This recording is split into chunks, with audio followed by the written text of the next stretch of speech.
ഇനി അടുത്തത് റീസെന്റ് ഡേയ്സിൽ ഗവൺമെന്റ് ഇൻട്രൊഡ്യൂസ് ചെയ്തിട്ടുള്ള ഒരു പുതിയൊരു ടൈപ്പ് ബോണ്ടാണ് സവറിൻ ഗോൾഡ് ബോണ്ട് SGB. നമ്മൾ ഇന്റർനാഷണൽ ട്രേഡ് എന്ന് പറയുന്ന ഒരു ചാപ്റ്റർ നമ്മൾ ഇനി ഭാവിയിൽ പഠിക്കും കേട്ടോ. ഇന്റർനാഷണൽ ട്രേഡ് എന്ന് പറയുന്ന ഒരു ചാപ്റ്റർ പഠിച്ചു കഴിഞ്ഞാൽ ഇന്ത്യയുടെ ഇമ്പോർട്ട് എക്സ്പോർട്ട് ബാസ്ക്കറ്റ് നമ്മൾ സ്റ്റഡി ചെയ്യുകയാണെങ്കിൽ ഇമ്പോർട്ടിൽ ഏറ്റവും ഹയസ്റ്റ് നിൽക്കുന്ന ഒരു കൊമോഡിറ്റിയാണ് എന്ത്? ഗോൾഡ്. ചൈന കഴിഞ്ഞു കഴിഞ്ഞാൽ ലോകത്തിലെ ഏറ്റവും കൂടുതൽ ഗോൾഡ് കൺസ്യൂം ചെയ്യുന്ന രാജ്യമാണ് ഇന്ത്യ. പക്ഷെ നമ്മൾ കൺസ്യൂം ചെയ്യുന്ന ഗോൾഡിന് ഇക്വാലന്റ് ആയിട്ട് ഗോൾഡ് റിസർവ് നമ്മുടെ നാട്ടിൽ ഇല്ല. എന്തായിരിക്കും അപ്പൊ അതിന്റെ പ്രശ്നം? നിങ്ങളൊന്ന് ആലോചിച്ച് പറയും. എനിക്ക് ഒരു വർഷം 8 കിലോഗ്രാം ഗോൾഡാണ് ഇന്ത്യയിൽ വേണ്ടത്. നമ്മുടെ നാട്ടിൽ 2 കിലോഗ്രാം ഗോൾഡ് ആണ് മൈൻ ചെയ്ത് എടുക്കാൻ പറ്റുള്ളൂ. ബാക്കി 6 കിലോഗ്രാം ഗോൾഡ് നിങ്ങൾ എങ്ങനെയാണ് മീറ്റ് ചെയ്യുക? ഒബ്വിയസ്ലി ഇമ്പോർട്ട് ചെയ്യും. ഇമ്പോർട്ട് ചെയ്യാന്ന് പറഞ്ഞു കഴിഞ്ഞാൽ നമ്മൾ അതിന് എന്ത് പേ ചെയ്യണം? കറൻസി പേ ചെയ്യണം. റുപ്പീസിലായിരിക്കോ? ഫോറിൻ കറൻസിയിൽ പേ ചെയ്യണം അല്ലെ? ഫോറിൻ കറൻസിയിൽ പേ ചെയ്യാന്ന് പറഞ്ഞാൽ ഇന്ത്യയിൽ നിന്ന് ഫോറിൻ കറൻസി, സിമ്പിൾ ആയിട്ട് പറയുകയാണെങ്കിൽ ഡോളർ പുറത്തേക്ക് ഔട്ട് ഫ്ലോ ആണ് നടക്കുക. ഡോളർ ഇന്ത്യയിൽ നിന്ന് കൂടുതൽ പോയി കഴിഞ്ഞാൽ ഇന്ത്യൻ കറൻസിക്ക് എന്താ ഉണ്ടാവുക? ഡിപ്രിഷിയേറ്റ് ചെയ്യുക, അല്ലെങ്കിൽ വാല്യൂ കുറയും. നമ്മുടെ എക്കണോമിക്ക് പ്രശ്നമല്ലേ? Point number 1. രണ്ടാമത്തെ റീസൺ, നിങ്ങളെല്ലാരും വീട്ടിൽ ഗോൾഡ് മേടിച്ചു വെച്ചു. ഓക്കെ അല്ലേ? ആ ഗോൾഡ് വെറുതെ വീട്ടിലിരിക്കുന്നത് കൊണ്ട് നമുക്ക് പ്രത്യേകിച്ച് വല്ല ഗുണമുണ്ടോ? ആക്ച്വലി ഗോൾഡ് എന്ന് പറയുന്നത് എക്കണോമിയിൽ ഐഡിയൽ അസറ്റ് ആണ്. ഐഡിയൽ അസറ്റ് എന്ന് പറഞ്ഞാൽ എന്താ? പ്രത്യേകിച്ച് നമുക്ക് വരുമാനം ഒന്നും തരാത്തൊരു അസറ്റ് ആണ് എന്തെന്ന് പറയുന്നത്? ഗോൾഡ് അല്ലെ? അപ്പൊ നമ്മൾ നേരത്തെ മണി മൾട്ടിപ്ലയർ പറഞ്ഞത് ഒന്നും കൂടി റീകോൾ ചെയ്ത്. മണി മൾട്ടിപ്ലയറുടെ പ്രത്യേകത എന്താ? നമ്മളിപ്പോ പ്രിന്റ് ചെയ്ത ഒരു പൈസ എന്ന് പറയുന്നത് എത്രത്തോളം എക്കണോമിയിലൂടെ ഫ്ലോ ചെയ്യുന്നോ അത്രത്തോളം നമ്മുടെ എക്കണോമിക് ഗ്രോത്തിനെ അത് സപ്പോർട്ട് ചെയ്യും അല്ലെ? പക്ഷെ നമ്മുടെ പൈസ അല്ലെങ്കിൽ അസറ്റ് ഒക്കെ നമ്മൾ ഗോൾഡ് ആക്കി മാറ്റി എടുത്തു വെച്ച് എന്താ സംഭവിക്കുക? ആക്ച്വലി നമ്മുടെ അസറ്റ് ആണ് സിംപ്ലി ഗോൾഡ് ആയിട്ട് വീട്ടിൽ വെറുതെ ഇരിക്കുന്നത്. നമുക്ക് പ്രത്യേകിച്ച് ഗുണമില്ലല്ലോ. 2 കാരണം ഗവൺമെന്റ് SGB ഇൻട്രൊഡ്യൂസ് ചെയ്ത്. ഒന്ന്, എല്ലാ വർഷവും ഗവൺമെന്റ് ഇങ്ങനെ ഗോൾഡ് ഇമ്പോർട്ട് ചെയ്തുകൊണ്ടിരുന്നു കഴിഞ്ഞാൽ ഇന്ത്യ റുപ്പീസ് ഡിപ്രീഷിയേറ്റ് ചെയ്യും, അല്ലെങ്കിൽ ഇന്ത്യയുടെ ഫോറിൻ കറൻസി റിസർവ് റെഡ്യൂസ് ചെയ്യും. രണ്ടാമത്തെ പോയിന്റ് എന്ന് പറയുന്നത് ഗോൾഡ് എടുത്തു വെച്ചത് കൊണ്ട് നിങ്ങൾക്കും എനിക്കും ആർക്കും പ്രത്യേകിച്ച് ഗുണമില്ല. വേണമെങ്കിൽ പറയാം, മാഷെ 5 വർഷം കഴിഞ്ഞ് കഴിഞ്ഞാൽ എന്ത് ചെയ്യും? ഗോൾഡിന് പൈസ കൂടുമ്പോ വിൽക്കുമ്പോ ലാഭമല്ലേ എന്ന്. ഓക്കെ ആണ്. പക്ഷെ പ്രശ്നം എന്താ? ഓരോ വർഷം നമുക്ക് അതിൽ നിന്ന് കാര്യമായിട്ട് റിട്ടേൺ ഒന്നും കിട്ടണില്ലല്ലോ. ആ ഗോൾഡിന്റെ പൈസ നിങ്ങൾ വിറ്റിട്ട് ബാങ്കിൽ ഇട്ടാലോ? ആലോചിച്ച് ഉത്തരം പറയും. ആ ഗോൾഡ് നിങ്ങൾ വിറ്റിട്ട് ബാങ്കിൽ ഇട്ടതിന് എന്താ ഗുണം? You will generate interest income. Correct അല്ലേ? എപ്പോ വേണമെങ്കിലും ആ കാശ് ഇങ്ങോട്ട് തിരിച്ചെടുത്തോടെ. ഗോൾഡ് അതേപോലെ ഈസിലി ലിക്വിഡേറ്റ് ചെയ്യാൻ പറ്റുമോ? കൊണ്ടുപോകണം, വിൽക്കണം, എന്നിട്ട് കാശ് മേടിക്കണം. ശരിയല്ലേ? ഈ പ്രശ്നങ്ങളൊക്കെ അഡ്രസ് ചെയ്യുന്നതിന് വേണ്ടി ഗവൺമെന്റ് ഒരു ബോണ്ട് ഇൻട്രൊഡ്യൂസ് ചെയ്യാണ്. എന്താണ് ബോണ്ടിന്റെ പേര്? സവറിൻ ഗോൾഡ് ബോണ്ട്. സവറിൻ ഗോൾഡ് ബോണ്ട് നമ്മൾ നേരത്തെ പറഞ്ഞത് എന്തായിരുന്നു? ബോണ്ടിന്റെ ഫേസ് വാല്യൂ എന്ന് പറയുന്ന ഒരു കൺസെപ്റ്റ് പറഞ്ഞില്ലേ? 100 രൂപ face value, 1000 rupees face value. അതിന് പകരം ഗവൺമെന്റ് ഈ ബോണ്ട് ഇറക്കുന്നത് ഇൻ ടേംസ് ഓഫ് ഗ്രാം എന്ന രീതിയിലാണ്. ഇതിലെ ഏറ്റവും ചെറിയ യൂണിറ്റ് എന്ന് പറയുന്നത് 1 ഗ്രാമിന് ആ സമയത്തെ ഗോൾഡിന്റെ പ്രൈസ് എത്രയാണോ അതാണ് 1 സവറിൻ ഗോൾഡ് ബോണ്ട് എന്ന് പറയുന്നത്. ഓക്കെ ആണോ? ആക്ച്വലി ഇതിന് ബോണ്ട് ഗോൾഡ് ആയിട്ട് നേരിട്ട് എന്തെങ്കിലും കണക്ഷൻ ഉണ്ടോ? ഇല്ല. ഗവൺമെന്റ് ഗോൾഡിന്റെ പ്രൈസിൽ ബോണ്ട് ഇറക്കുന്നതിന് വിളിക്കുന്ന പേരാണ് എന്ത്?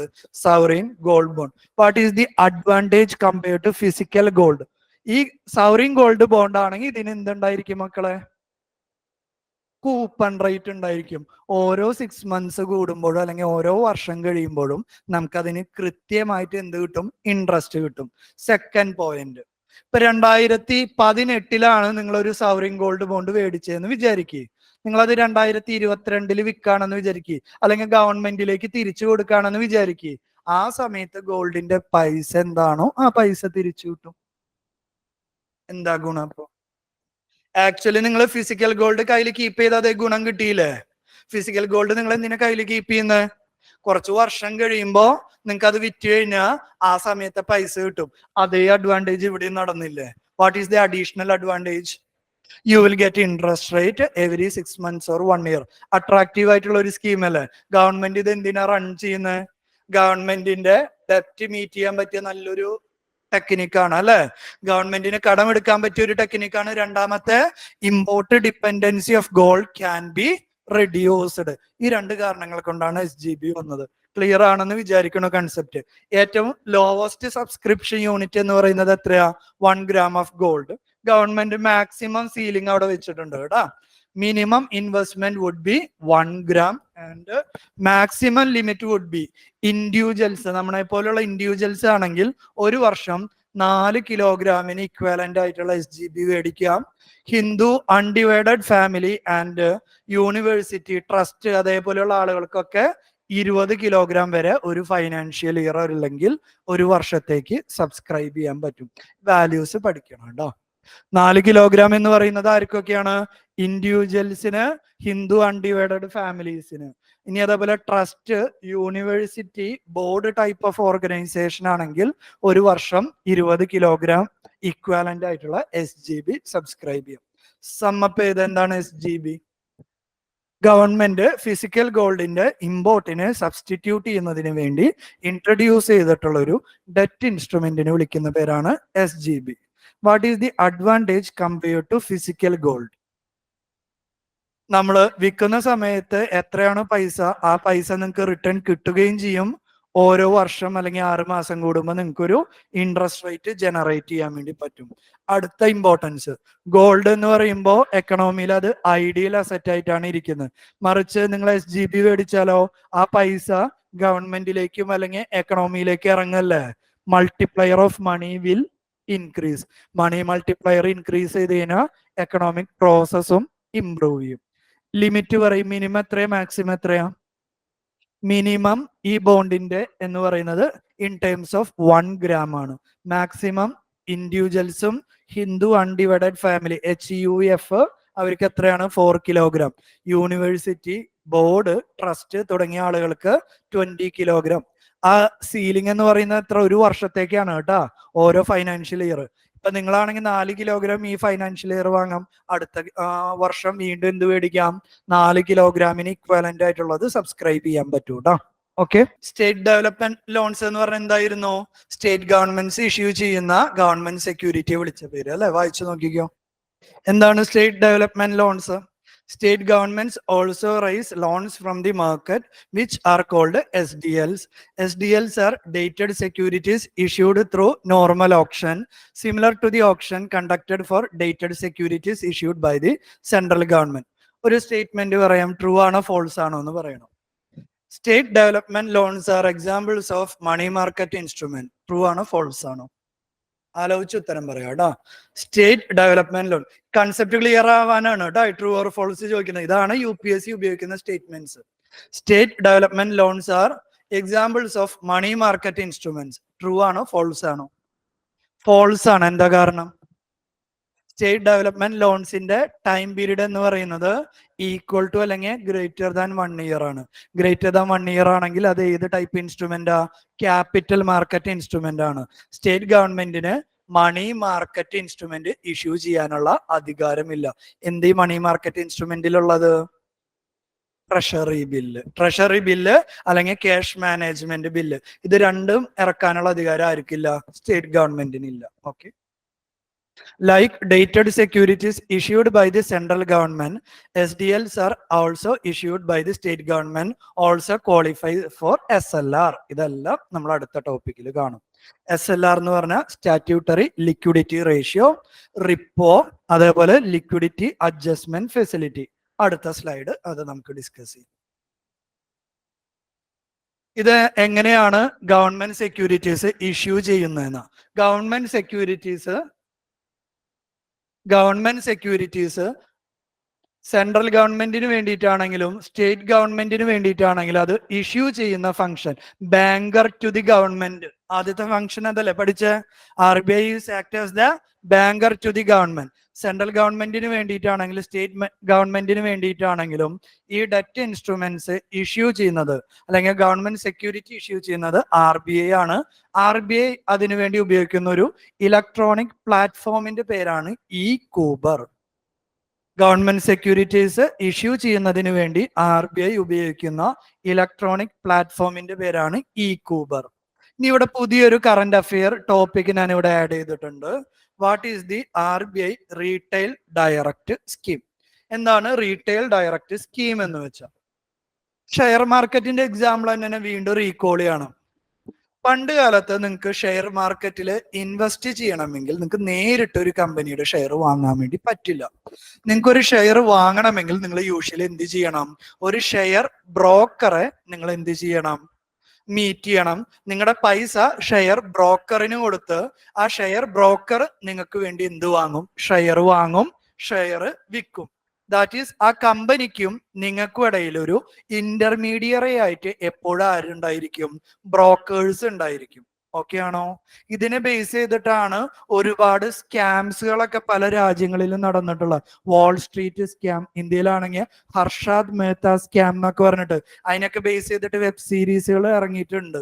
ഓക്കെ, പറഞ്ഞുന്നുള്ളൂ. പണ്ട് കാലത്താണെങ്കിൽ അല്ലെങ്കിൽ കുറച്ച് വർഷങ്ങൾ മുന്നേ ആണെങ്കിൽ ഷെയർ മാർക്കറ്റിൽ ഇൻവെസ്റ്റ് ചെയ്യണമെങ്കിൽ നമ്മളെ വിളിക്കുന്ന പേരാണ് റീറ്റെയിൽ ഇൻവെസ്റ്റേഴ്സ്. എന്തെന്നാ നമ്മളെ പേര് വിളിക്കുക?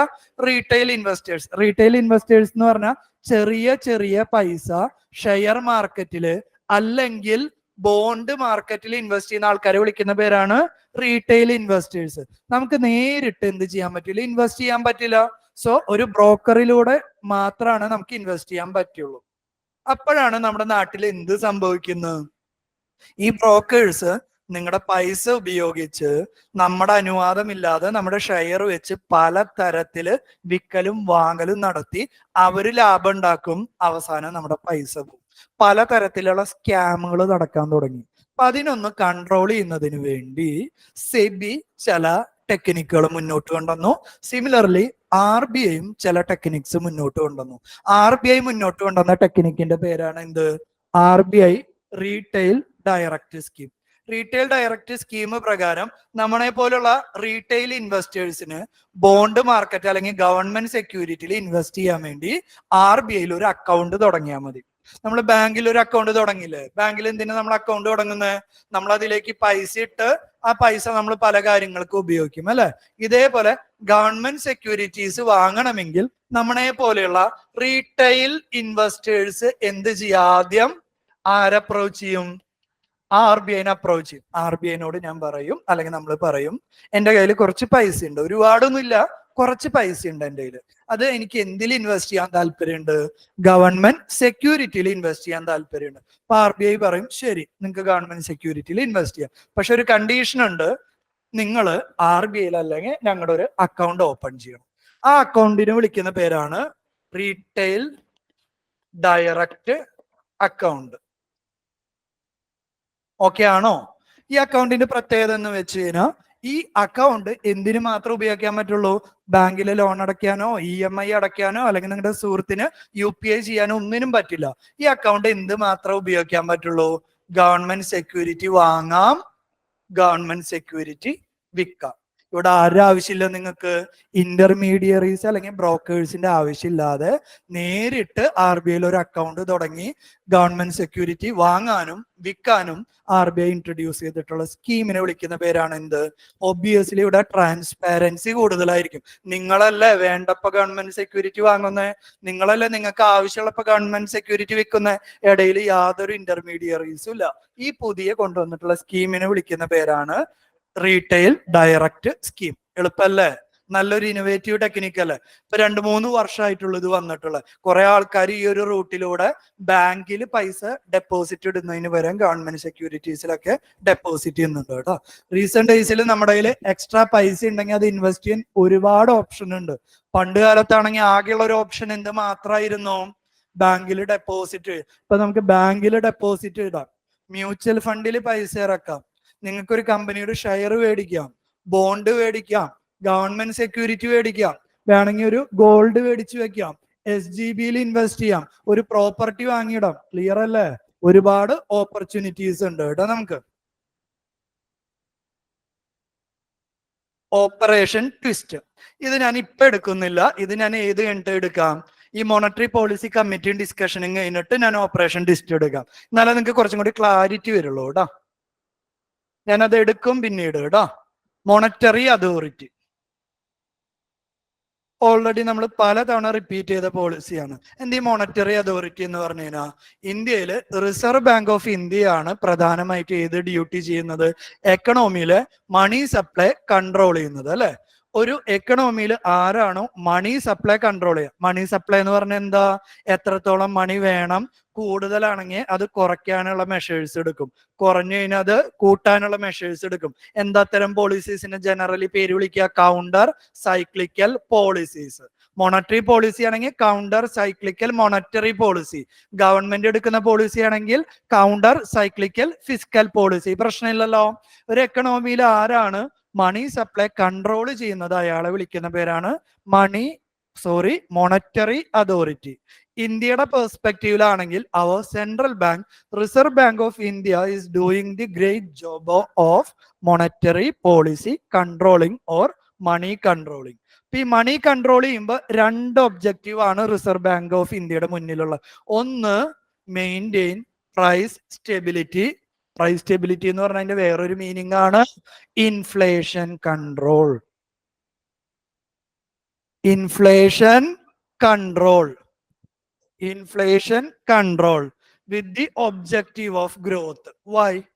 ഇൻഫ്ലേഷൻ കൺട്രോൾ മാത്രമല്ല RBIയോട് പറഞ്ഞ്, അതിനോടൊപ്പം ഒരു വാക്കും കൂടി ചേർത്ത് എഴുതിയിട്ടുണ്ട്, ഗ്രോത്ത് എന്നും കൂടി. ഇൻഫ്ലേഷന്റെ ചാപ്റ്റർ ഒന്ന് റീകോൾ ചെയ്യും. Whether inflation is good for the economy. ഇതാണ് എന്റെ ചോദ്യം. ഉത്തരം പറയും.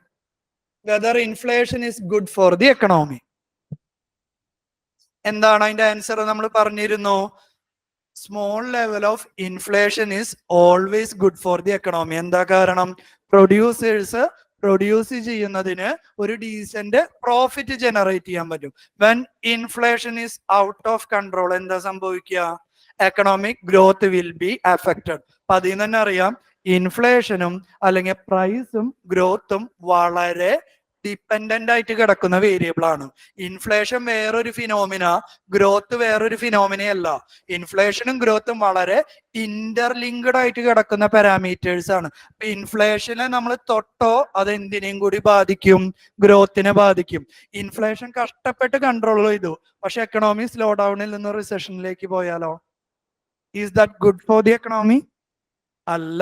ഇൻഫ്ലേഷനും കൺട്രോൾ ചെയ്യാം, അതിനോടൊപ്പം തന്നെ ഗ്രോത്തും ഇംപ്രൂവ് ചെയ്യണം. ഈ രണ്ട് പെർസ്പെക്റ്റീവ് ആണ് ഈ മോണറ്ററി പോളിസി റിസർവ് ബാങ്ക് കൊണ്ട് ഉദ്ദേശിക്കുന്നത്. അപ്പൊ ഇതിനെ കുറച്ച് അപകടം പിടിച്ചൊരു കളിയാന്ന് നിങ്ങൾക്ക് കേട്ടപ്പോഴെന്നെ മനസ്സിലായി.